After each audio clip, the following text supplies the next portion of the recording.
সোনামুড়া হাসপাতাল রোডের প্রয়াত মন্ত্রী সমর চৌধুরীর ছেলে গৌতম বক্সী চৌধুরী সোনামুড়া নগর পঞ্চায়েতের বাসিন্দা। তিনি সোনামুড়া নগর পঞ্চায়েতের ফটকের সামনে চেয়ারপারসন এবং ভাইস চেয়ারপারসনের বিরুদ্ধে ধর্নায় বসল।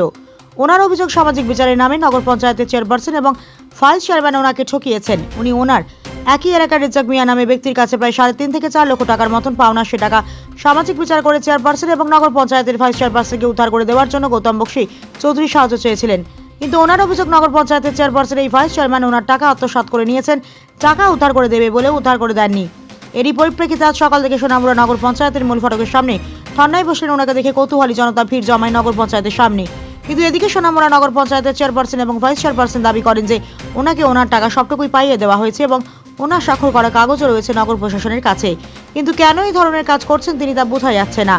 নগর পঞ্চায়েতের চেয়ারম্যান এবং ভাইস চেয়ারপারসন জানান ওনাদের নামে বদনাম করার জন্য তিনি এই ধরনের কাজ করছেন এবং যে রেজ্জাক মিয়ার কাছ থেকে টাকা পাওয়ার কথা বলছেন ধর্নায় বসা গৌতম বক্সী চৌধুরী আসলে সেই টাকা তিনি অনেক আগেই দিয়ে দিয়েছেন বলে সংবাদ মাধ্যমকে জানান।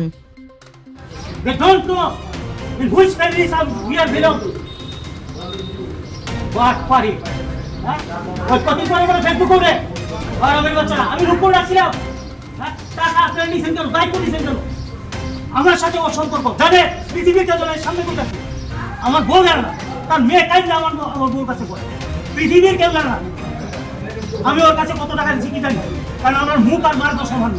বারবার করছি না আমি কেস দিচ্ছি না স্যার, বারবার করছি। ঠিক আছে ওই যে জানামে আমি কেস দিচ্ছি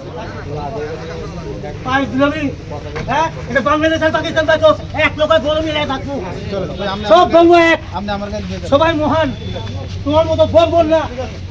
আর আমি কোথাকার ওই চেয়ারপারসন ভাইস চেয়ারপারসন লয়ে আইছে না, কে আমার